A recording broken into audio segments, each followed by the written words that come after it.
दोस्तों, मैं रंजन मौर्य आर्यन स्टडी में आप सभी का स्वागत करता हूं। तो अगर आप कोई भी वनडे एग्ज़ाम का तैयारी कर रहे हैं, उसमें हर एक एग्ज़ाम में जनगणना से एक या दो क्वेश्चन जरूर आएगा। तो चलिए आज जनगणना के बारे में जानते हैं। तो जनगणना की शुरुआत करने वाला प्रथम देश कौन सा था? तो स्वीडन 1749 ईस्वी में शुरू किया था। दशकीय जनगणना शुरू करने वाला प्रथम देश अमेरिका। भारत में प्रथम बार जनगणना कब हुआ था? तो 1872 में मेयो के कार्यकाल में। भारत में प्रथम नियमित जनगणना कब हुआ था? तो 1881 में रिपन के कार्यकाल में। महाविभाजक वर्ष किस वर्ष को कहा जाता है? तो 1921 में।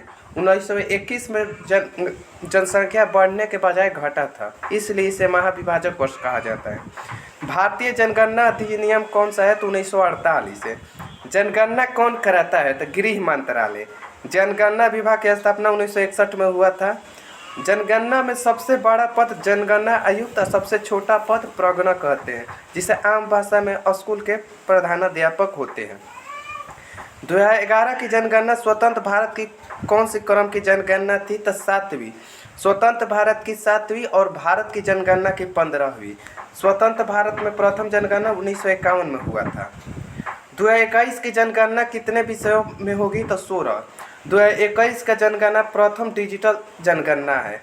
जनगणना आयुक्त 2011 में जनगणना आयुक्त चंद्रमौली थे और इसका थीम हमारी जनगणना हमारा भविष्य था। और 2021 का जनगणना आयुक्त मृत्युंजय कुमार नारायण है और इसका थीम जन भागीदारी से जन कल्याण। भारत में नियमित और वैज्ञानिक तरीके से जनगणना किस वर्ष शुरू हुई? तो 1881 में रिपन के कार्यकाल में। जनगणना 2011 के अनुसार भारत में कुल कितने जिले हैं? तो 640। सर्वाधिक आबादी वाला जिला थाने महाराष्ट्र है और न्यूनतम आबादी वाला जिला दिमनंग घाटी अरुणाचल प्रदेश है। 2011 के जनगणना के अनुसार भारत के किस राज्य में जनसंख्या सबसे कम है? तो सबसे कम जनसंख्या सिक्किम है, सबसे ज़्यादा यूपी है, सेकंड पर महाराष्ट्र और थर्ड पर बिहार है। कौन सा प्रदेश जिसकी जनसंख्या वृद्धि दर जनगणना 2011 के अनुसार नकारात्मक रहे? तो नागालैंड। नागालैंड में बढ़ने के बजाय वहाँ की जनसंख्या घटा है। 2011 की जनगणना के अनुसार सबसे अधिक जनसंख्या घनत्व वाला राज्य बिहार, लेकिन ओवरऑल में दिल्ली है, सेकंड पर पश्चिम बंगाल और थर्ड पर केरल है। जनसंख्या घनत्व सर्वाधिक है। महाद्वीप में पूछेगा तो एशिया, देश में मोनाको, एशिया में सिंगापुर, दक्षिण एशिया में बांग्लादेश है, राज्य में बिहार, केंद्र शासित प्रदेश दिल्ली। मरुस्थल में पूछेगा तो थार मरुस्थल। न्यूनतम जनसंख्या घनत्व महाद्वीप में ऑस्ट्रेलिया, देश में ऐसे ग्रीनलैंड, लेकिन ग्रीनलैंड पर दूसरा देश का कब्जा है, तो ऑस्ट्रेलिया आएगा। राज्य में अरुणाचल प्रदेश, केंद्र शासित प्रदेश में अंडमान निकोबार। अंडमान निकोबार वाला हाल ही के 1275 बिहार दरोगा एग्जाम में भी पूछा था। 2011 की जनगणना के अनुसार प्रतिशत में भारत की साक्षरता दर कितना थी? तो 74.04%। पुरुष का साक्षरता 82.14% और महिला का साक्षरता 65.46% है। साक्षरता जो किसी भी भाषा में किसी भी एक भाषा में पढ़ व लिख सकता हो, उसी से साक्षरता नापा जाता है। गणना विश्व स्तर पर 5 वर्ष से गणना किया जाता है, लेकिन भारत में 7 वर्ष है। पूर्ण साक्षरता तब कहेंगे जहाँ की आबादी 95% साक्षर हो। फर्स्ट पूर्ण साक्षर जिला एर्नाकुलम केरल में 1990 में हुआ था। फर्स्ट पूर्ण साक्षर राज्य केरल है। 100% साक्षरता पास करने वाला पहला राज्य नागालैंड है। जनगणना 2011 के अनुसार किस राज्य की दशकीय जनगणना वृद्धि दर सबसे अधिक रही? तो मेघालय का 27.9% है। भारत में किस राज्य में अधिकतम अनुसूचित जाति अर्थात एसी आबादी है? तो उत्तर प्रदेश। एसी आबादी सर्वाधिक यूपी में है और एसटी आबादी सर्वाधिक एमपी में है। भारत में एसी आबादी 16.6% और एसटी आबादी 8.6%। एसी आबादी कहाँ पर नहीं है? तो नागालैंड, अरुणाचल प्रदेश, अंडमान निकोबार में, और लक्षद्वीप में एसी आबादी नहीं है। एसटी आबादी कहाँ नहीं है? तो दिल्ली, चंडीगढ़, हरियाणा, पंजाब और पुडुचेरी। 2011 की जनगणना के अनुसार भारत में सबसे कम शहरी आबादी वाला राज्य कौन सा है? तो सिक्किम। प्रतिशत के आधार पर हिमाचल प्रदेश। सर्वाधिक ग्रामीण आबादी प्रतिशत के आधार पर हिमाचल प्रदेश, संख्या के आधार पर उत्तर प्रदेश है। 2011 के जनगणना के अनुसार ग्रामीण भारत में लिंगानुपात कौन है, मतलब भारत के ग्रामीण में लिंगानुपात कितना है तो 349, शहरी में 949, शहरी में 929, भारत का लिंगानुपात 943 है। अब तक सर्वाधिक लिंगानुपात जनगणना 1901 में था, उस समय 972 था। आज़ादी का फर्स्ट जनगणना 1951 हुआ था, उस समय लिंगानुपात 946 था। 2011 की जनगणना के अनुसार कौन सा भाषा भारत में सबसे अधिक बोली जाती है तो हिंदी सबसे ज़्यादा, सेकंड पर बंगाली, थर्ड पर मराठी और फोर्थ पर तेलुगु। 2011 के अनुसार जनगणना के अनुसार किस संघ शासित प्रदेश में जनसंख्या वृद्धि दर सबसे कम रही तो लक्षद्वीप में।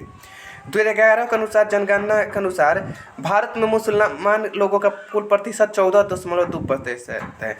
इसका ट्रिक है हम इसी बाजू है, मतलब ह से हिंदू 79.8%, म से मुस्लिम 14.2%, ई से ईसाई 2.3%, सी से सिख 1.7%, बा से बौद्ध 0.7%, जू से जैन 0.4%। तो सबसे कम जैन में है, ऐसे जैन से कम पारसी लोग भी हैं। 2011 की जनगणना के अनुसार किस राज्य में स्त्री और पुरुष साक्षरता दर में सर्वाधिक अंतर देखा गया तो राजस्थान में।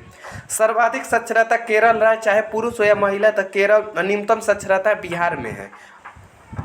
2011 की जनगणना के अनुसार किस केंद्र शासित प्रदेश में महिला जनसंख्या पुरुष जनसंख्या से अधिक है तो पुडुचेरी 1037 है।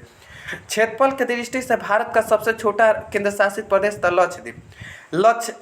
राज्य सबसे बड़ा राज्य में क्षेत्रफल के माध्यम से राजस्थान और जनसंख्या के माध्यम से उत्तर प्रदेश, और सबसे छोटा में क्षेत्रफल के आधार पर गोवा और जनसंख्या के आधार पर सिक्किम। यूनियन टेरिटरी अर्थात केंद्र शासित प्रदेश में सबसे बड़ा क्षेत्रफल के आधार पर लद्दाख और जनसंख्या के आधार पर दिल्ली, और सबसे छोटा केंद्र शासित प्रदेश क्षेत्रफल के आधार चाहे हो या जनसंख्या के आधार हो, दोनों पर लक्षद्वीप है। 2011 की जनगणना के अनुसार कौन सा जिला भारत का सबसे अधिक साक्षर जिला है तो शेरछिप जो मिजोरम है, यहाँ की 98% आबादी साक्षर है। फर्स्ट संविधान साक्षर जिला कौन सा है तो कोलम केरल। क्षेत्रफल की दृष्टि से भारत का सबसे बड़ा राज्य राजस्थान, सेकंड पर मध्य प्रदेश, थर्ड पर महाराष्ट्र और फोर्थ पर उत्तर प्रदेश है। अब बिहार का 12वां स्थान है। 2011 के जनगणना के अनुसार गाँव में रहने वाले लोगों का प्रतिशत कितना है तो 68.84%। 2011 की जनगणना के अनुसार सबसे कम लिंगानुपात वाला राज्य हरियाणा। यूनियन टेरिटरी में दमन दीव तथा दादरा और नगर हवेली। भारत की जनगणना 2011 के अनुसार किस शहर में सबसे अधिक जनसंख्या दर्ज की गई तो मुंबई और दिल्ली। 2011 के अनुसार जनगणना के अनुसार भारत में लगभग कितने प्रतिशत घरों में अभी भी खाना पकाने के लिए जलाऊ लकड़ी अर्थात गोईठा या लकड़ी का उपयोग करते हैं तो 50%। 2011 की जनगणना के अनुसार भारत में कितने 10 लाख से अधिक आबादी वाले शहर अर्थात मेट्रोपोलियन शहर कितने हैं तो 53 है। स्वतंत्र भारत की पहली जनगणना 1951 में हुई थी। उस समय जनगणना आयुक्त कौन थे तो R.A. गोपाल स्वामी। 2011 में चंद्रमौली थे और वर्तमान में मृत्युंजय कुमार नारायण है। भारत सरकार का कौन सा मंत्रालय देश में जनगणना कार्य का संचालन करता है तो गृह मंत्रालय। वर्तमान में गृह मंत्री अमित शाह है। 2011 की जनगणना के अनुसार भारत की कुल जनसंख्या 121 करोड़ थी, उसमें हिंदी भाषा बोलने वाले प्रतिशत कितना थी तो 43.63% है। भारत की जनगणना में उस व्यक्ति को मुख्य कर्मचारी माना जाता है जो वर्ष में कितने से अधिक दिन कार्यरत है तो 183 दिन। 2011 की जनगणना के अनुसार 41% से अधिक घरों द्वारा पेयजल का सबसे लोकप्रिय स्रोत क्या था तो हैंडपंप या ट्यूबवेल। सिंचाई का मुख्य साधन भारत हो या उत्तर प्रदेश हो या बिहार, तो सबसे ज़्यादा सिंचाई नलकूप के माध्यम अर्थात समरसेबुल होता है। पंजाब हरियाणा में नहर के माध्यम से होता है और दक्षिणी भारत में तालाब के माध्यम से होता है। दक्षिण भारत में सुदर्शन झील चंद्रगुप्त मौर्य द्वारा निर्माण कराया गया था। 2011 की जनगणना के अनुसार भारत का सबसे अधिक शहरीकृत राज्य कौन सा है तो गोवा। प्रतिशत के आधार पर गोवा है जबकि जनसंख्या के आधार पर महाराष्ट्र है। 2011 की जनगणना के अनुसार भारत की जनसंख्या 121.05 करोड़ है और जनसंख्या घनत्व 382 व्यक्ति प्रति वर्ग किलोमीटर है। किस राज्य में अनुसूचित जनजाति की संख्या अधिक है तो मध्य प्रदेश। प्रतिशत के आधार पर मिजोरम में। 2011 की जनगणना के अनुसार हिंदू आबादी की सर्वाधिक संख्या कहाँ है तो हिमाचल प्रदेश में। भारत में जनसंख्या घनत्व लगभग निरंतर बढ़ रहा है। राष्ट्रीय जनसंख्या नीति 2000 के अंतर्गत जनसंख्या में स्थिरता प्राप्त करने का लक्ष्य 2045 से बढ़ाकर कब कर दिया गया है, तो 2070, अर्थात 2070 के बाद जितना जनसंख्या रहेगा उतना ही रहेगा, आगे नहीं बढ़ेगा। जनगणना 2021 के अनुसार भारत देश का न्यूनतम साक्षर जिला अलीराजपुर किस राज्य में आए, तो मध्य प्रदेश। मतलब सबसे कम पढ़ा लिखा जिला है अलीराजपुर, जो मध्य प्रदेश में स्थित है। जनसंख्या पर संयुक्त राष्ट्र की रिपोर्ट के अनुसार 15 नवंबर 2022 तक विश्व की आबादी को कितनी हो गई है, तो 8 अरब अर्थात 800 करोड़। 2050 तक यह जनसंख्या 9.7 अरब हो जाएगा। अब राष्ट्रीय परिवार स्वास्थ्य सर्वेक्षण जिसे NFHS 5 2020-21 के अनुसार लिंगानुपात रिपोर्ट के अनुसार 2024 में भारत का लिंगानुपात 1000 पुरुष पर 1020 महिला की संख्या है। तो आज के लिए इतना ही। अगर आप कोई भी वनडे एग्जाम की तैयारी करें तो ये वीडियो जरूर देखें। अगर हमारा वीडियो पसंद है तो आगे की ओर शेयर करें तथा लाइक एवं सब्सक्राइब करें।